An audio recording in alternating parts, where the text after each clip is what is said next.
James Anderson here tonight for his new book, Lullaby Road. And it's such a wonderful publishing story, because his first book, the Never Open Desert Diner. Thank you for get it right. Was published by a very small press, and you know, a lot of us in the independent bookstore world really fell in love with it and championed it. And lo and behold, you know, he sold it to, you know, one of the big boys, Crown Books, and they've reissued it in a really nice trade paperback edition. And I won't pull up this ARC, but they've published this just beautiful second novel. And so please help me welcome James Anderson. Thank you. Thank you. Yeah. It is such an honor to be here. You know, Patrick is famous. Everywhere I go, oh, I love Patrick. I love that store. And say hi to Patrick. And you know, it's fun because it helps create community. And so I really look forward to coming here. So, you want me to just jump in here? Or? No, I'll kind of direct you a little bit. Okay. How many of you have read the first book? Okay, well, we got some newbies. The Never Open Desert Diner. That's a tongue twister. It takes place, you know, along this very remote stretch in Utah, and we meet all these interesting characters. You know, when you're driving to LA or when you're driving up to Vegas or something. I don't know about you, but I always wonder. You know, you go pass by these tiny little towns and you go, I wonder what, you know, what their lives are like. What would cause them to settle out here in the middle of nowhere? And we, you know, James paints a really fascinating portrait of a lot of these characters, and who are there for a variety of interesting reasons. Some of them are hiding out from real world and their pasts, and so why don't you, since we have some new readers, why don't you just kind of set up the new book, and then we'll get started on this one. Okay. Well, you want me to talk a little bit about Ben Jones in the first book? Yeah, that's what it is. Excuse me. Okay. Yeah. And I do take direction. I was married for a long time, and so one of the things that I learned is that even if I'm right and even if I win, I lose. So, you know, I have to tell you, Barbara was always right, and I mean that sincerely. When you're with somebody for a long time who's always right, boy, it really pisses you off. But you learn to go along with it. So, but anyway, Ben Jones is an interesting character. He is an orphan. And his father, as far as he knows, was a Native American, and his mother was a Jewish social worker. And he was abandoned as an infant on the Warm Springs Reservation in Oregon. And then he was later adopted when he was about 6 by a childless older Mormon couple in Utah. And he's an independent truck driver. And he drives this 100-mile stretch, 100 miles out, 100 miles back every day, bringing necessities and the occasional luxury to eccentrics and exiles and desert rats. And at the end of it, it dead ends at a huge 2,000-foot mesa, and there's a little dying coal mining town because the coal mine has pulled out, and that town is called Rockmeadows. And along the way, near to 191, which is the big interstate, is a place that was called for years and years the well-known Desert Diner. But over the years it was never opened, but it was kept in perfect condition. And you know the kind of iconic desert diner I'm talking about. And it's kept perfect, but it's closed. And there used to be billboards that have gone ragged and so on. And somebody spray painted over the billboards the never open Desert Diner. And that's owned by Walt Butterfield, who's 80 years old. And he's 80 years old and he's got 200 years of mean in him. And he, in the first one, Ben discovers a woman who is playing a cello in an empty, abandoned model home in a development, kind of a hidden development that was never built. The roads were all laid out, but only the model home was built. And as the story unfolds, you find out that there was a terrible, terrible crime committed at the diner 40 years earlier, and that story unfolds. And then as we come to Lullaby Road,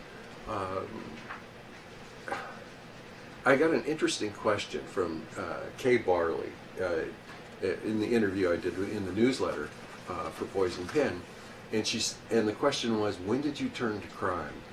And I have to tell you, I thought about that, but I have never once considered a career in politics, so the answer was I don't think I ever have.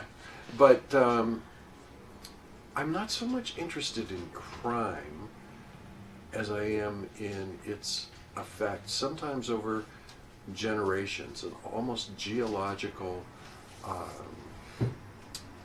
effect on people. There's never just one victim to a crime, and it goes on and affects people who maybe never even knew the victim. A lot of therapists get rich for generations on these crimes, right? Yeah, and it affects the community as well. I happened to be somewhere a long time ago, as an aside, where somebody was driving me that I didn't know, and this was before I did any writing or whatever.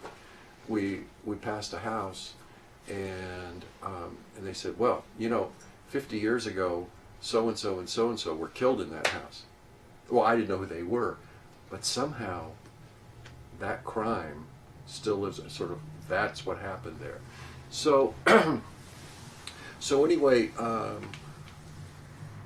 the second one, as you will find out, is still related in a distant way. What happens, what transpires to that original crime over 40 years earlier.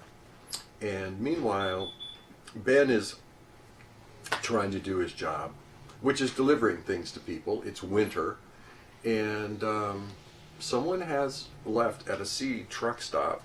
And I think in the book, Ben says it had to have low prices because it didn't have anything else. Stuck out in the middle of nowhere, but a small, mute Hispanic child. And there's a note saying, from a guy that Ben hardly knows, saying, this is my son. Please protect my son and take him for the day. Well, gee, it's icy and it's wintry and so on. But Ben does take the child. And as Ben goes through his deliveries, you meet the people he delivers to, which are eccentric. And I don't know about you, but I think if we all get to know each other well enough, at the end of the day, we're going to say that person is eccentric. It's just a matter of getting to know people, and if we get to know ourselves well enough, we say it about ourselves. So, so anyway, the story begins to unfold as Ben is interacting with all of these people, and he comes into severe jeopardy, as do a lot of people, out of this act of compassion.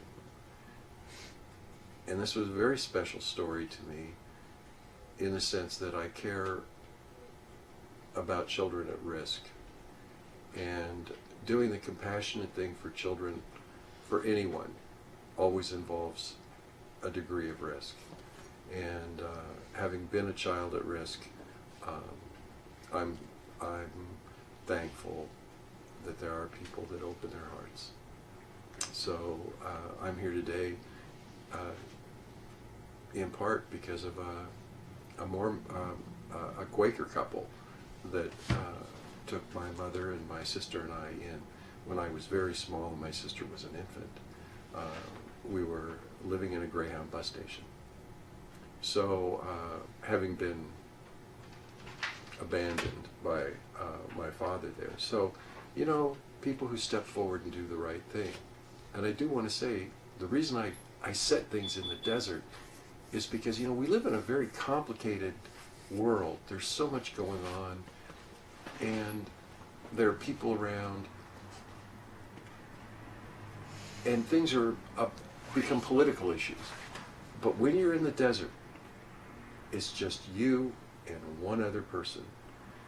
Everything gets reduced down to what's really important. And when you're out in the desert, nobody is looking at you thinking, you know, and you're not going to be thinking, am I making the right decision? This is just you and them. What are you going to do? And that, as the story unfolds, that's how we follow Ben. And there's this wonderful character. She's just turned 18 years old, named Ginny, who was featured in the first book as well. Yeah, that's right.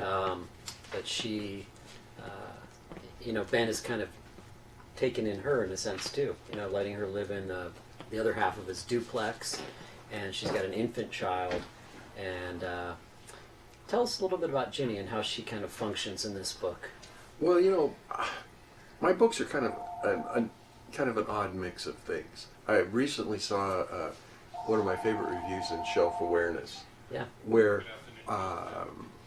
we describe all the things that happen in the book, and then they say wrapped in a noir thriller, and that's true. So Ginny is 18 years old. In the previous book, she was 17. She's unmarried. She's kind of a punk. She's got the spiked hair, you know, and the piercings, and she's decided to have her child, a little baby, and Ben meets her as she's working in an all-night Walmart store, and they become friends. And she is actually, Ben met her when she was just a little girl when he was dating her mother. But when she gets pregnant, her mother throws her out and so on. And she's going to school and she's working nights at Walmart and trying to be a single mother. And Ben just admires that kind of, he calls it sand. I have to tell you, dealing with New York editors, they were like, what is sand? What is sand?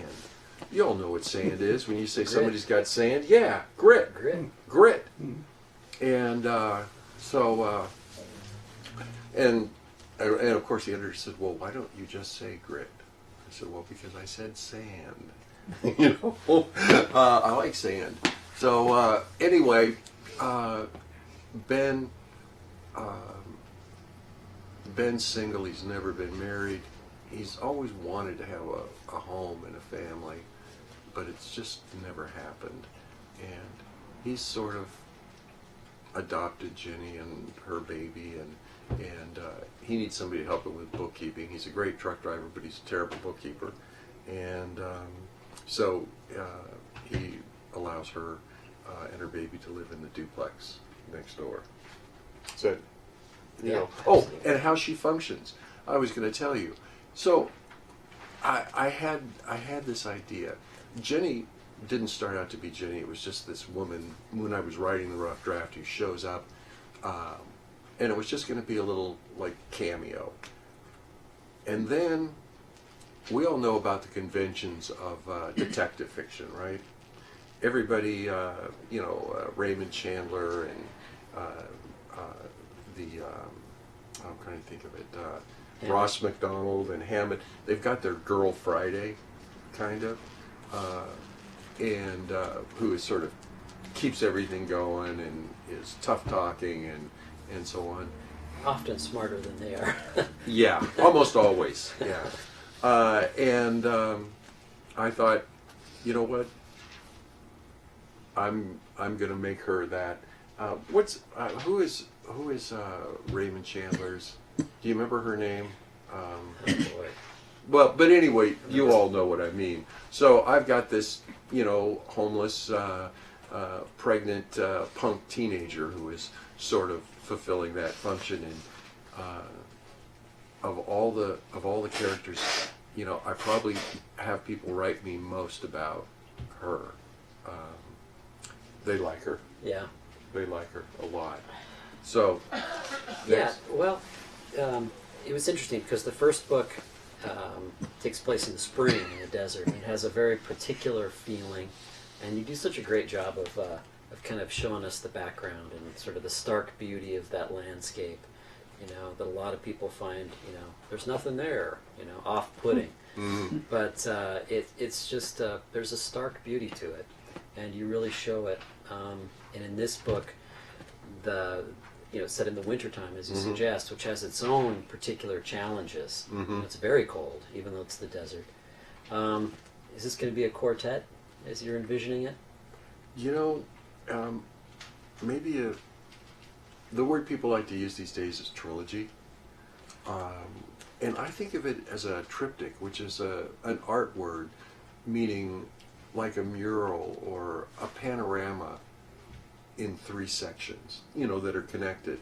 So each one you can appreciate as a standalone, just something to look at, a piece of art. But then when you put them all together, you see this whole vista. And so if I'm lucky and this book does well enough and I get a chance to do another one, that will be the 3rd section. And what happens after that, I don't know. I can't see myself writing only a series character forever. I mean, my first book was published when I was 62. And I don't want to be morbid, but, I don't think New York publishers are forecasting a 10 or 15 or 20 year career for me. So there are other things I'd like to write, but I'd like to finish out at least that last part. So you got summer and then you got the fall. Well, as Ben says at the beginning of this, he says he's lived in the desert for 20 years driving a truck, and or he's lived there since he was 6 and 20 years driving a truck, and he says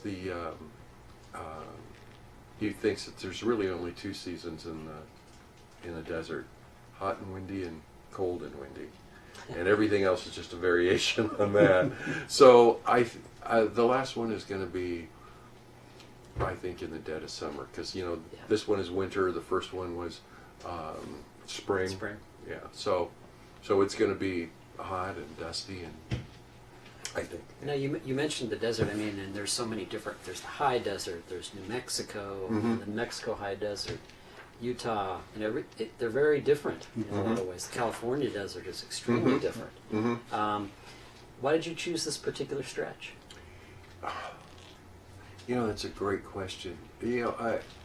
I chose it because 25 years ago I was going through a very difficult time, and I was finding myself driving back and forth between Colorado and Oregon. And there was something about that distance. And I felt compelled over and over again to just pull over to the side of the road and walk into the horizon. And there's something about that area and the light, because so much of the geology is red. There's a lot of iron, and the way the light is in general in the desert.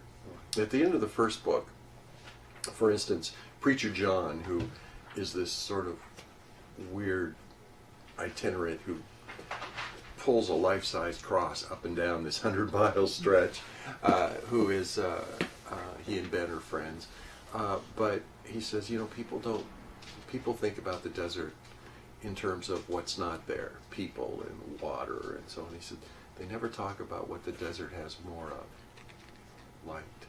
Has more light. And so in Utah, because of the red sand and the mica, it has this sort of I don't know, rose glow that I find particularly striking. Hmm. So it really, it does something to my imagination. And my friend Bruce Berger, who is famous for writing about the American desert, all of them, says that he writes about the intersection of landscape and humanity. I like to think in my best moments that I do the same thing in a fictional way. Well, it's funny because you mentioned in the first book, there's this partially built home in a subdivision that was never built, and all of us here in Phoenix area can relate to that, because there's so much of so many rampant land fraud scams that the Ned Warren and all that. But I like the idea of the desert rejecting a community like that. Just it wouldn't sustain it. And but who are some of the other? You mentioned this. You mentioned John, who, as he says, is almost like a penitente walking down the side of the road with a full-size cross. And it has a wheelbarrow tire and bracket, so that's what he does. He pulls it, and he has a church which is in the little dying town of Rockmuse, and it's really an abandoned True Value hardware store. But he refers to it as the First Church of the Desert Cross. And isn't it still partially stocked with hardware materials? I don't know. It could be.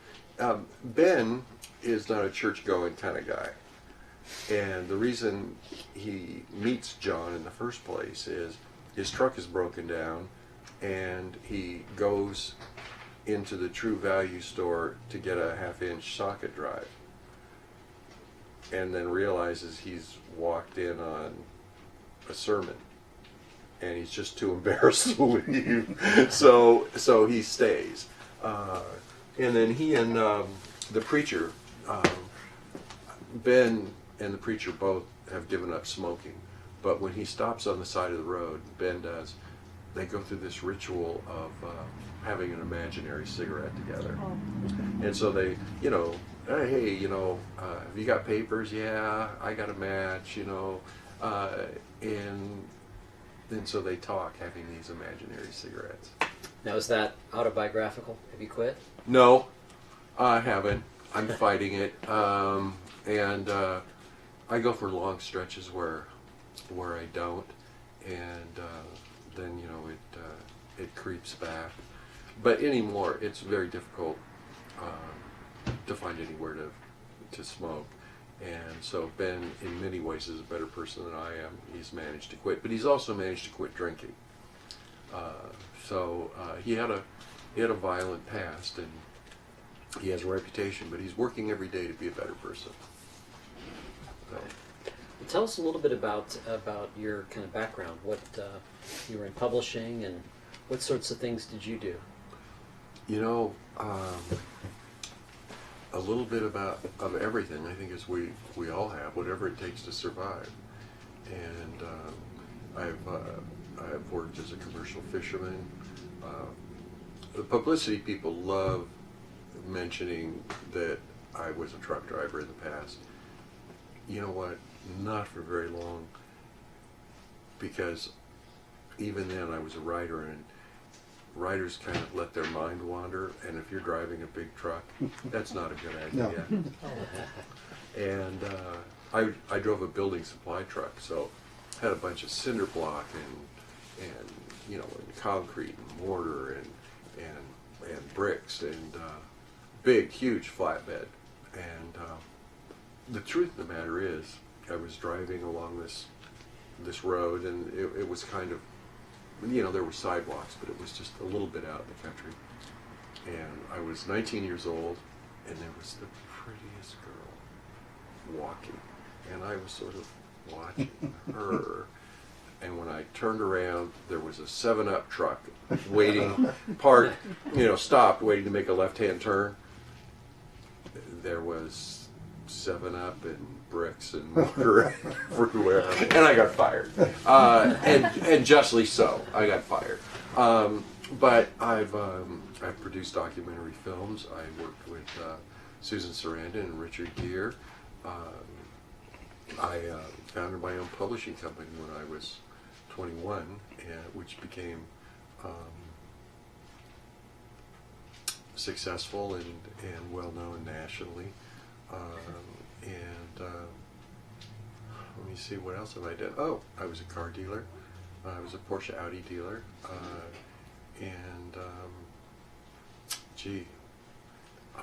Did you always want to be a writer, or is that something that? Do you know what? I always wrote. I finished my first novel when I was 16. I wasn't much interested in going to high school, but I was always reading, and I ended up staying up all night working on this novel. And as you would expect for a 16-year-old, it was appropriately terrible, unrequited love, you know. And I continued to write, but because I was in publishing, I saw what authors went through, and I think all of us here, as you get older, one of the nice things, one of the gifts of getting older is fear goes away. And finally, you just don't care what other people think, you know. And if you want to do something, you just do it. And if somebody doesn't like it, or if it fails, or whatever, who cares? I went back to graduate school in my late 50s in writing, even though I had a long career prior to that as an editor and so on. And it was great being around young people, young writers, and so on. But I think Never Open Desert Diner was the 7th novel that I wrote, but I never really tried to publish any of them because I was a chicken shit. What can I say? You know, I was afraid of failure, and it's a tough world, you know, publishing. So I was really surprised, to say the least, that I found a publisher and that the book was so well received. Who was the publisher of that, which is getting very scarce, that original edition of... Caravel, which is like a literary publisher, a very small publisher, but they had a mystery imprint, and they did mostly mysteries that were imported from, they published them in the United States in English editions, but of Swedish writers and some German mystery novels and so on. And the publisher, Jack Estes, who has since retired, he was interviewed by NPR about my book because everybody, and I mean everybody that would deign to read it, rejected it, sometimes with malice. They just thought it was terrible because it's got all these other things in it. It's not a strict mystery. It doesn't do what you think it's going to do, yeah. which is the definition. Mm-hmm. Always on the move, mm-hmm. and always interacting, you know, and has a legitimate reason to interact with all these oddballs. Yeah. That gives you infinite opportunities. And so, explain it. He has a contract with what's the name of the small town, or the post office? Rock Muse. Rock Muse Post Office. He has a contract with the U.S. Mail to bring the mail to Rock Muse, and that's a new thing. But see, earlier he also has the contract with FedEx and UPS to be a contract driver, and the reason he gets that is that the drivers one winter get lost out there and end up dying. In fact, each other. That's one of the things about, you can have 1,000 square miles of desert and only 2 drivers, and they'll find a way to run into each other. I don't know what it is, but it will happen. And so so UPS and FedEx kind of get together because nobody wants to drive that route because there are no addresses. The people are maybe a little nasty. Antagonistic. Yeah. And so they basically contract, and they don't deliver much out there, but they contract with Ben to do that. And now, just recently, the U.S. Mail has decided to give him. But the way it is in the desert, people bring out, the mail's there, and they ignore it. These people refuse to have mailboxes, and U.S. postal code is they cannot deliver unless you have a mailbox, right? And so these people refuse to have an address, to have a mailbox, and so everything goes to the little town of Rockmuse, where General delivery, where everything sits in boxes, because these people just won't pick up their damn mail. So yeah, so that's part of what he does as well. Yeah. Right. Well, any of you have any questions? To develop the characters, Mm-hmm. have you spent time in some of these small towns? Real towns, not imaginary towns. Have you gone out and interviewed people? And because I think that's intriguing. I just think that. You know what? My whole life.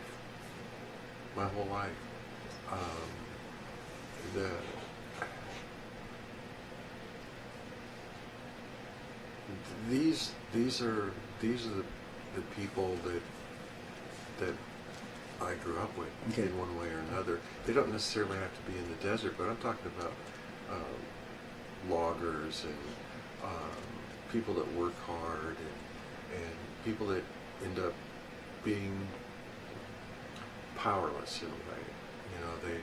They used to be, you worked 40 years for a company, you had job security, and nowadays you just get thrown out. It's interesting because I grew up in a small town of the UP of Michigan. I can remember some of the old timers, and which I'm one. They were loggers, they were miners, they were moonshiners. Mm-hmm. They were gold miners. They went to Alaska to gold mine, and they rode the rail cars out to the West Coast. They're in the Grapes of Wrath, and then I remember. It's just I wish I had a tape recorder. The miners in my hometown. There were several ethnic groups that all spoke in their broken language, if you will. But it was a very, very rich history for that little area. You just said something fascinating, because when I think about really good moment of self-generated bullshit about whether what I do is of any value, some people in reviews have mentioned that the prose is Hemingway-esque or whatever. No. Steinbeck, Grapes of Wrath. This is all of these people who work so hard. And if you go back and you read Grapes, have you all read Grapes of Wrath? Yeah. A lot of what's going on in the country now is at the heart of the Grapes of Wrath, which was written, I think, in the 30s. Yeah. Yeah, in the 30s, about the Depression, Yeah. where people were having their farms taken away, and banks were foreclosing, and so on. This is what younger people call the hurts. People who just work in every day, as most of us are, just to survive. And so when you ask if I do any research, I live the research. These are the people that I knew. Walt, who is that 80-year-old owner, is a former Korean War vet, and he is tough. That's actually taken from somebody that I did know, and when I gave the people this man's widow and his son and so on, I gave the family a copy of the book, and I said, "You guys read this?" I said, "See if you can figure out if there's anybody in there that reminds you of someone." And they all went, "Smitty, Smitty.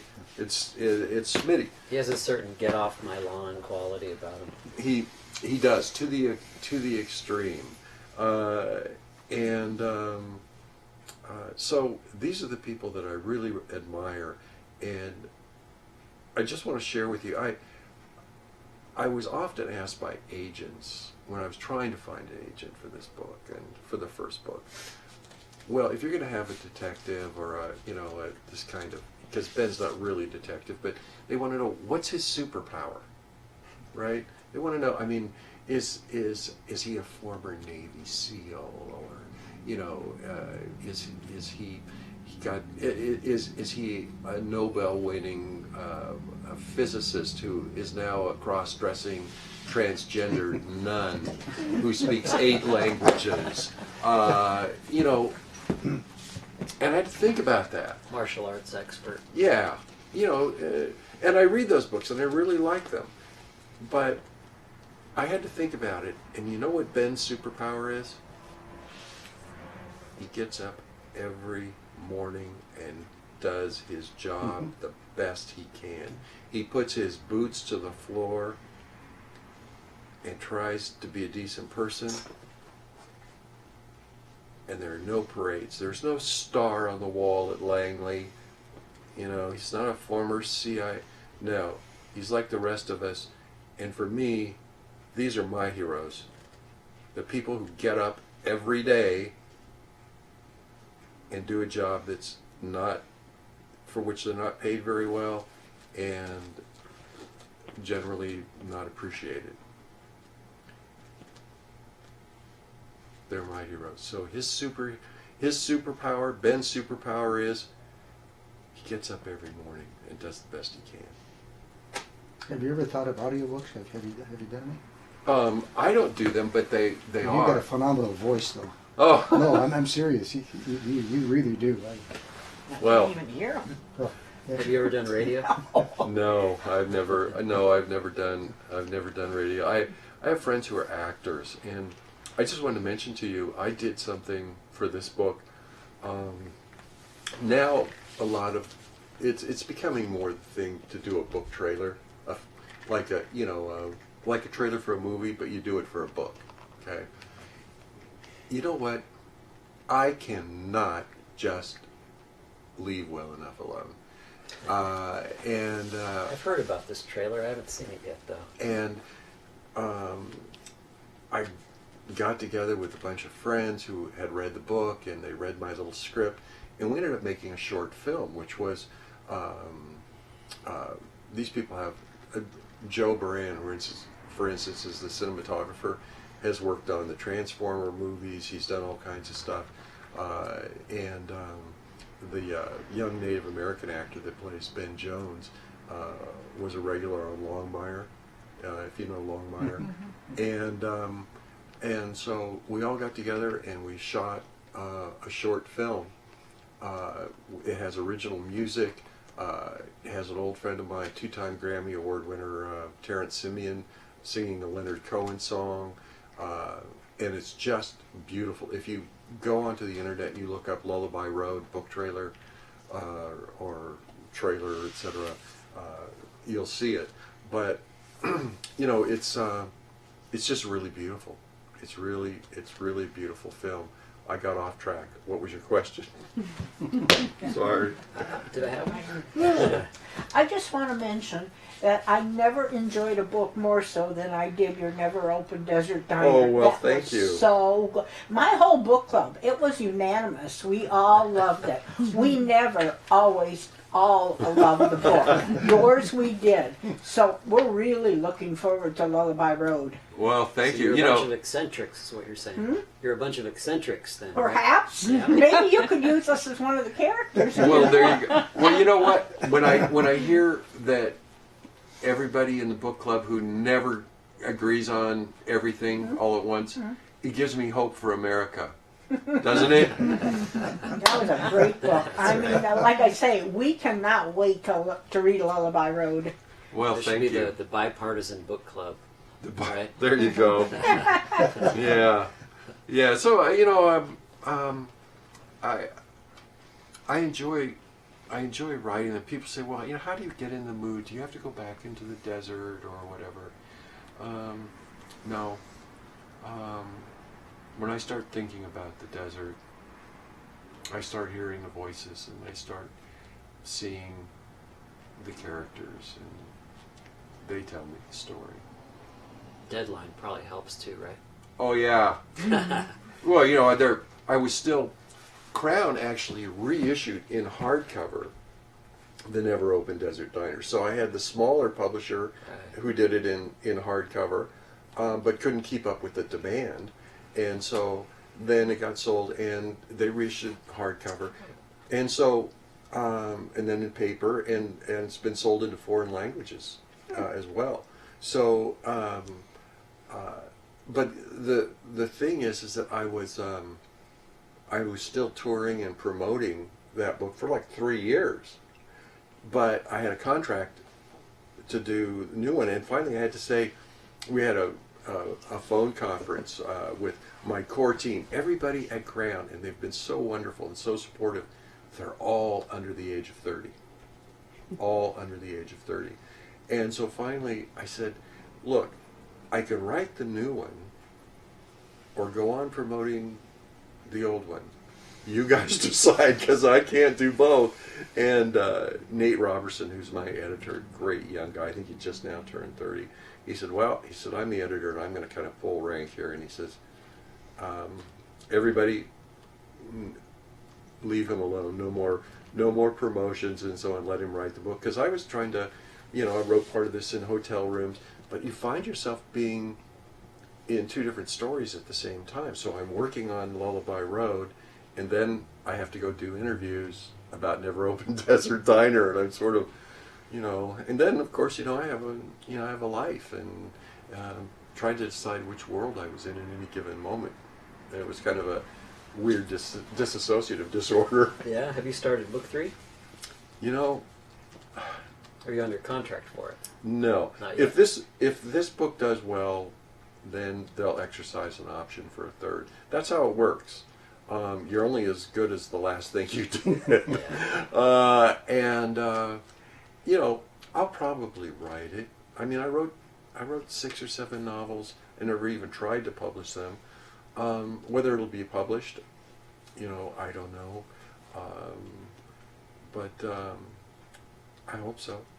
Well, Lullaby Road will do well based on the first one, because everybody knows how great that was. So they're gonna all buy Lullaby Road, even though, and if at the end they don't like it, so what? You sold a lot of books. Should record that. Just keep it on your... I love the way you think, because you know it's sort of you know it's if you took that rationale and you applied it to relationships, right? It's what we then have is the idea of marriage. It's sort of, you know what? If you just go ahead and say I do, you're just stuck with it, and if it doesn't work out, you still said I do, so just keep going. That's what happened. So, but thank you, and I hope it does turn out that way. Have you ever thought about going back and trying to publish those ones you've written, or now you're far enough along that you don't think they're that good?